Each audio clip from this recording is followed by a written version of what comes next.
The winter I was 9 years old, we had a hard freeze in November that came 3 weeks earlier than anyone expected.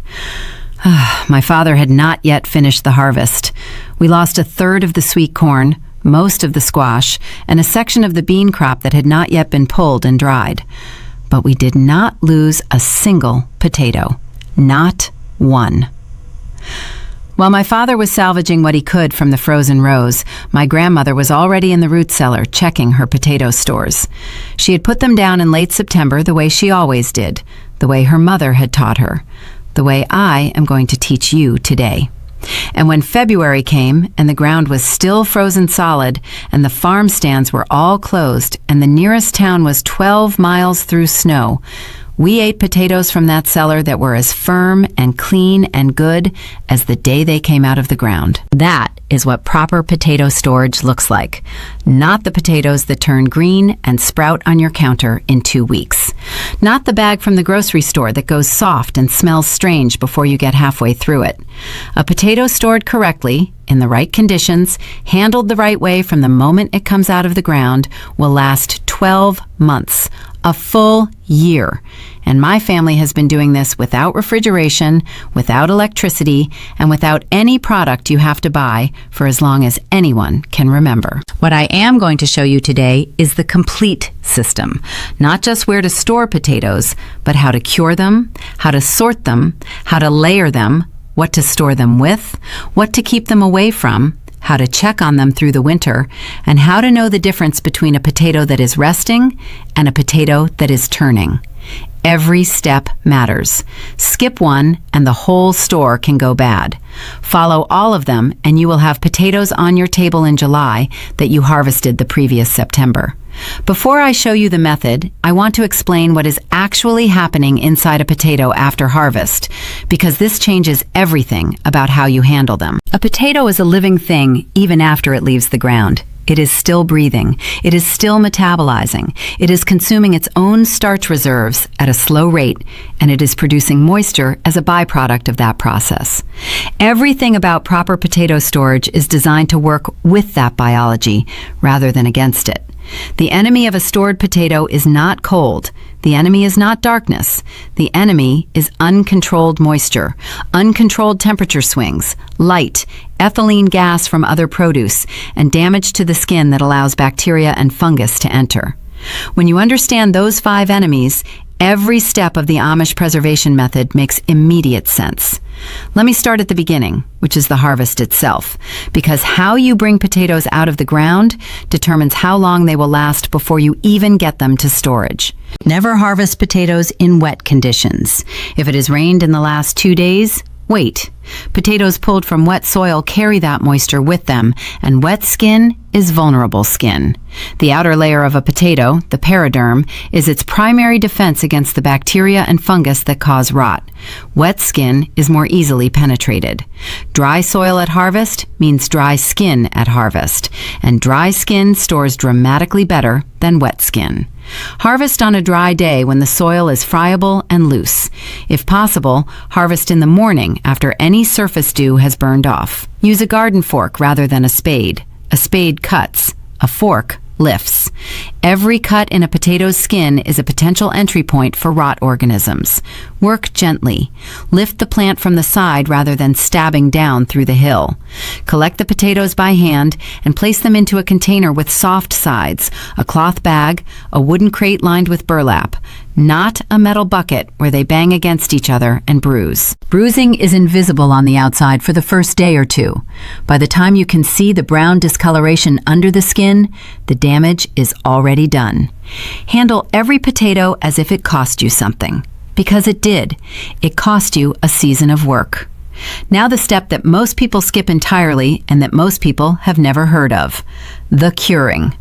Before potatoes go into long-term storage, they must be cured. Curing is a period of controlled rest in specific conditions that allows the potato skin to thicken and heal. Any small cuts, abrasions, or thin spots in the skin that occurred during harvest will actually heal over during the curing period if the conditions are right. The potato generates a new layer of protective cells over any wound site. This process is called wound periderm formation, and it is the potato's natural defense mechanism. All you have to do is give it the right environment to work. Curing conditions, 60 to 65 degrees Fahrenheit. High humidity, 90 to 95%. Darkness, good air circulation. Duration, 10 to 14 days. In practice, this means a shaded area that stays warm but not hot. A covered porch in September works well in most climates. A barn or outbuilding where the temperature is consistent. Avoid anywhere with direct sun, which heats unevenly. Avoid anywhere with wind that will dry the skins too fast. The potatoes should be spread in a single layer on burlap, on wooden shelving, or on any breathable surface. They should not be piled. Each potato needs air circulation on all sides. My grandmother cured her potatoes in the barn in the bay closest to the south wall, where the temperature stayed most consistent. She spread them on old feed sacks across 3 wide shelves my grandfather had built specifically for this purpose. She checked them every 2 days during the curing period. She was looking for any that showed signs of rot beginning: soft spots, dark wet patches, a sour smell. Any potato showing these signs came out immediately. One rotting potato in a pile of stored potatoes does not just ruin one potato, it ruins every potato within contact distance, and then the ones beyond that, because rot spreads through moisture and through the gases that decomposing plant matter releases. The phrase my grandmother used was, "One bad potato spoils the cellar." She did not mean it as a saying. She meant it literally, and she meant it as instruction. After the curing period, the potatoes are ready for long-term storage. Now we talk about the root cellar, because this is the environment the entire method depends on, and understanding why it works is as important as knowing how to build or use one. A root cellar works on a principle that is elegantly simple. The earth below the frost line maintains a nearly constant temperature year-round. In most of North America, that temperature is between 40 and 55 degrees Fahrenheit, regardless of what is happening above ground. 6 feet below the surface, the earth does not freeze in winter and does not overheat in summer. It is a natural refrigerator that has been running without electricity since the planet was formed. The ideal storage temperature for potatoes is between 35 and 40 degrees Fahrenheit. A traditional root cellar that goes deep enough and is built correctly maintains this range through winter without any active temperature management. The earth does the work. The ideal humidity for potato storage is 85 to 95%. High humidity prevents the skins from drying out and shriveling. A root cellar built into the earth naturally maintains high humidity because the surrounding soil releases moisture slowly into the enclosed space. Darkness is essential. Light triggers the potato to begin sprouting and causes the development of solanine, a mildly toxic compound that turns the skin and flesh green. A potato that has gone green has been light damaged.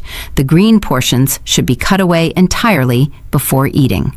In storage, complete darkness prevents this from ever beginning. Air circulation is necessary to carry away the moisture the potatoes themselves release during their slow respiration and to prevent the buildup of carbon dioxide and ethylene gas.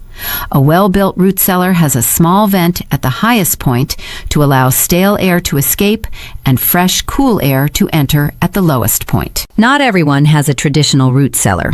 My grandmother had one that went back to her grandmother's time. Stone-lined walls, a wooden door set into the hillside behind the house, shelving made from rough-cut lumber that had been in there so long the wood had taken on the smell of the earth around it. If you have one, you already have the best potato storage environment that exists. If you do not, there are alternatives, and I will tell you about those shortly. But first, let me finish the full traditional method, because everything else is an adaptation of this original system. The sorting step comes after curing and before the potatoes go into the cellar. Every single potato must be individually inspected before it goes into long-term storage. This sounds tedious. It takes time. It is also the step that determines whether your store survives the winter or becomes a disaster in December. You are looking for 4 things. Cuts deeper than a surface scratch that did not fully heal during curing. Soft spots anywhere on the potato, even small ones. Any green coloration from light exposure, and any sign of disease, dark, sunken lesions, powdery patches on the skin, an unusual smell. Potatoes with surface cuts that healed cleanly during curing are fine. Potatoes with any of the other 4 conditions do not go into long-term storage. They go into the kitchen to be used immediately, or they go to the animals, or they go to the compost. They do not go into the cellar. This sorting step eliminates the source material for rot before it can spread to your healthy potatoes. My grandmother sorted every potato by hand, sitting on a low stool in the barn with the cured potatoes spread around her on their burlap. She handled each one. She pressed each one gently at the stem end where rot most often begins. She smelled anything she was uncertain about. She made the decision with her hands and her nose, not just her eyes. She told me that your eyes can miss what your hands will catch. I have found this to be true every time I have followed her method. Now the layering. This is where the storage method becomes genuinely different from simply putting potatoes in a box and hoping for the best. Traditional Amish potato storage uses a layered system with dry material between each layer of potatoes. The material my grandmother always used was dry sawdust from my grandfather's woodworking, dry straw, or dry sand, depending on what was most available. Each of these materials serves the same function. It absorbs the moisture the potatoes release during storage, preventing that moisture from sitting on the skin and creating the wet conditions that rot organisms need to establish. It also cushions the potatoes slightly and prevents contact damage between individual potatoes. Line the bottom of your storage container with 2 to 3 inches of your chosen dry material. Lay a single layer of potatoes on top, not touching each other if possible. Cover with another 2 to 3 inches of dry material. Another layer of potatoes. Cover again. Continue until your container is full. Finish with a generous top layer of the dry material covering all the potatoes completely. The containers themselves should be wooden crates, slatted wooden boxes, or cloth sacks. Never sealed plastic containers. Plastic traps moisture and creates exactly the humid, enclosed environment that rot organisms love.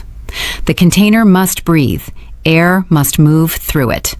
If you are using a root cellar with proper shelving, you can also store potatoes in open burlap sacks or in wooden bins without the layering material, provided the cellar is maintaining proper humidity and temperature. But if your storage conditions are less than ideal, if you are using an alternative to a true root cellar, the layering method with dry material gives you a significant margin of error. It compensates for conditions that are not perfectly optimized.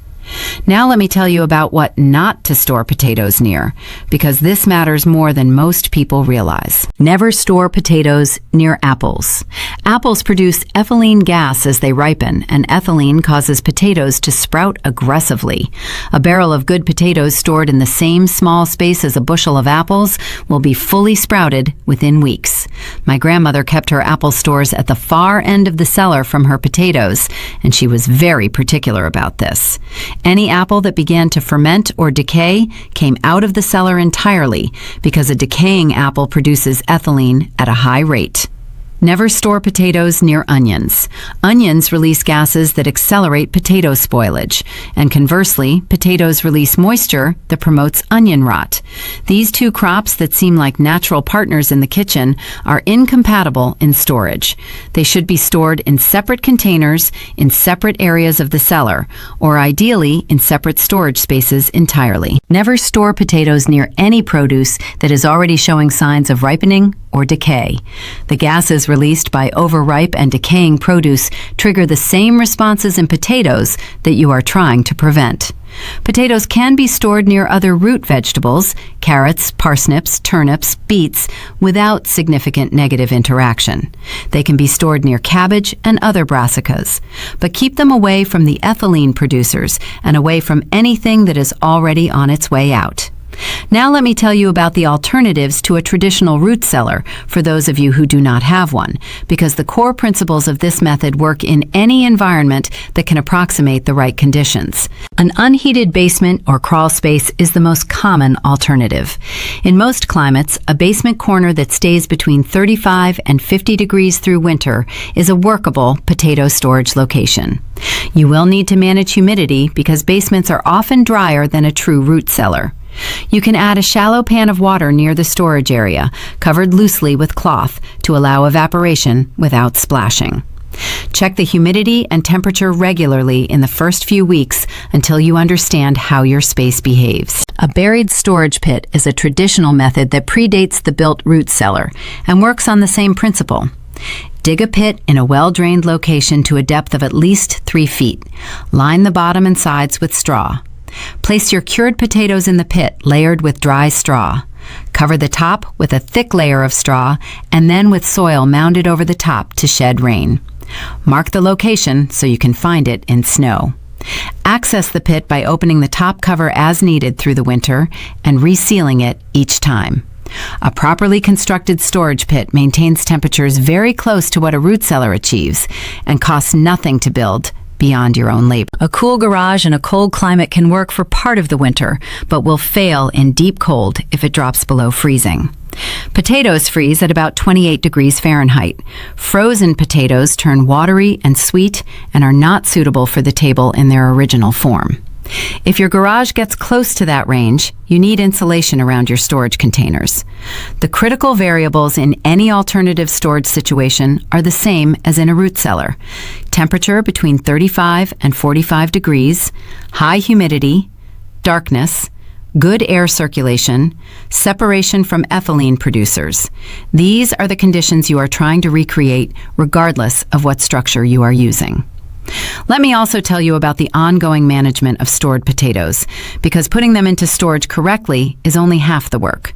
The other half is checking them regularly through the storage period. My grandmother went into the cellar every 2 weeks from October through March. Every single time. She was not just visiting, she was working. She would go through the containers by hand, checking the outer layer of potatoes for any signs of soft spots or unusual smell. Any suspect potato came out immediately. If she found one that was actively rotting, she would remove it and then check every potato in that container that had been in contact with it. She also checked for sprouting.